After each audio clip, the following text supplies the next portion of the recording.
We had a couple of questions come in, specifically talking about DMX controllers. Of course, not the really high-end stuff, because the high-end stuff can be really intimidating. I mean, I've even got an old DMX an 8 channel. I mean, it's so old that the knobs have gone and we just haven't found them. But things like this, can these be useful? What can they do for a guy?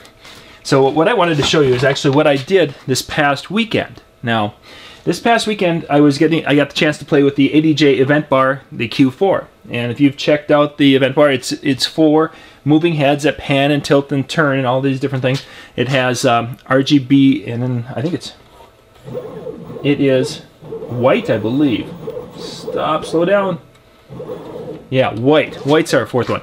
So it has the 4-color, the quad LED going on in there. Very bright, very cool little thing. But I wanted to have control over it, and I haven't gotten to the point of having the computer. If you've done a computer software, whether there's lots of them out there, but if you're doing one of those, yay. This video wouldn't be for you tonight. That would be one of the other videos that Ben's going to do. But what I did is I actually I had a Wi-Fi, this is an ADJ Wi-Fi controller, but you can see it's basically a 4-channel DMX board. It can do more channels where you can pop over, and it goes from 1, 2, 3, 4, and it can go to 5, 6, 7, and 8.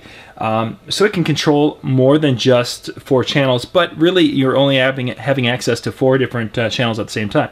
So you've got the channel 1 that can send out a digital signal to fixtures.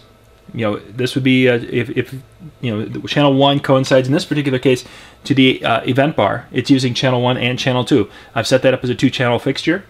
So channel 1 is controlling the different scenes, the different shows, and channel 2 is a speed control and can do its little thing. But anyway, now this particular it can also be used really pretty much anything that any light. Well, let's say this particular light can go up to 37 DMX channels. And I can set that in the menu. I can click through, go to how many channels I want it to be able to use. And again, in this case it's 2, but I can go all the way up to 37. Well, this could still do, power 4 channels. So if I had that set to 37, I would only be able to do the first 4 things. And I'm not even sure where I put the information on that here. It's somewhere here. But anyway, so whatever the first 4 channels were, it's all it could do. So all the other 33, it wouldn't be able to touch unless we could switch it. So obviously this would be a great combination with doing the full capability. But for my purpose of having a quick controller that could just basically allow me to pick a scene, and then I could speed it up a little bit if I wanted to and do some things with it, it worked very, very well. Now I've done variations of the 8-channel. I've got a couple of these, and this is one I just grabbed that was sitting here on the shelf. This is kind of our backup to the backup.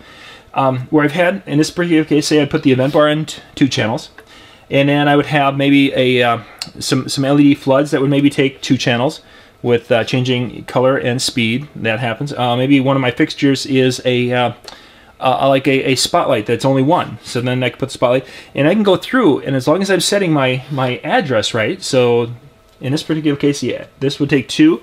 So these 2 are tied up, so then my next light would have to be address 3.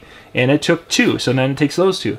Then my next light would have to be address 1, 2, 3, 4, 5, and it would take the 1. Now I'm up to address 6, and let's say that took the next 3. So in this particular case, if I had that type of lights where I had a 2-channel, a 2-channel, a 1-channel, and 3-channel, I could literally control 4 different fixtures from this simple controller. Now it's not going to be super fine control. I mean, it's in this particular case, I'm picking patterns. If I would have one that has a digital readout, such as this one does have a digital readout, then I can be more precise because they give you ranges on the books of what the shows are and what the shows do. Let me give you an example here. We'll just pop to the back here. Whereas I've got the Wi-Fi bar here. But as an example, when it's set up to an 8-channel mode, this is for the Wi-Fi bar RGBA. And that particular one, if you're in channel 8, you can choose, it'll go, if you're at DMX value 100 to 112, you're going to be doing program 9. So on that board, I would slide the slider up to I'm at, somewhere between 103 and 111, and I would be accessing program 9 at any digital output in that range. And then if I go past 112 to 113, I go to program 10.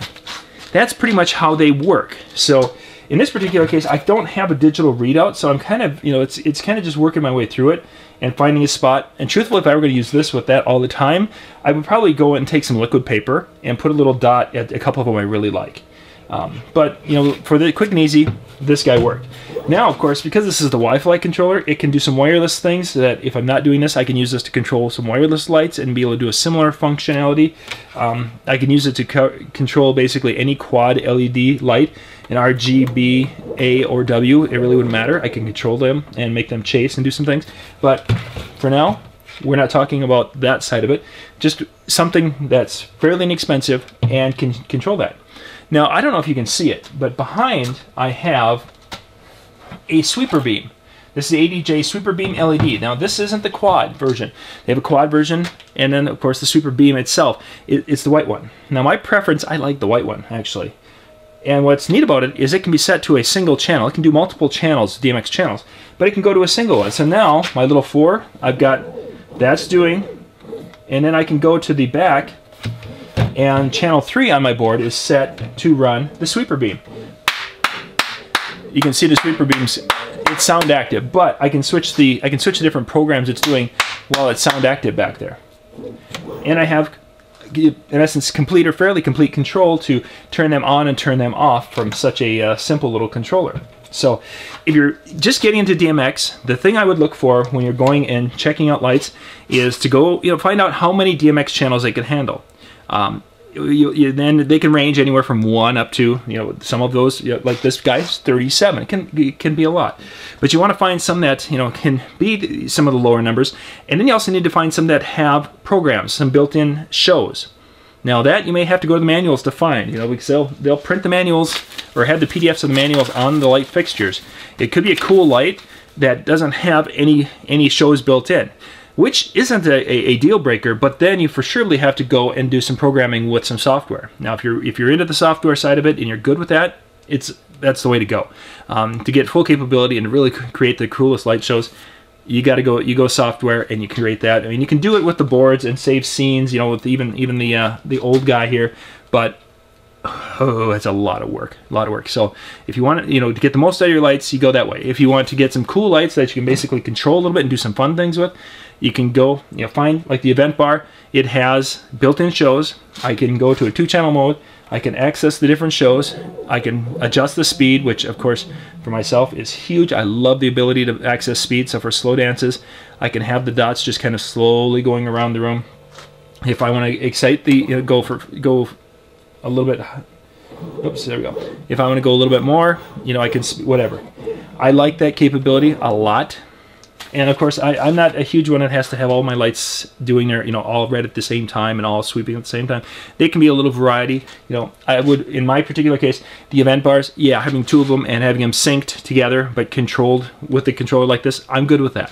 The sweeper in the back, you know, I'd like to have a little bit more control over it because I'm not a huge fan of that, but for this demonstration purpose, that's how we set it up. The controller I've got in my system that's in the truck right behind where you're at now, because we're actually in my the DJ end of the warehouse, that is a 16-channel board, and then I can set the sweeper beam up to a higher DMX level so I can have more control over it.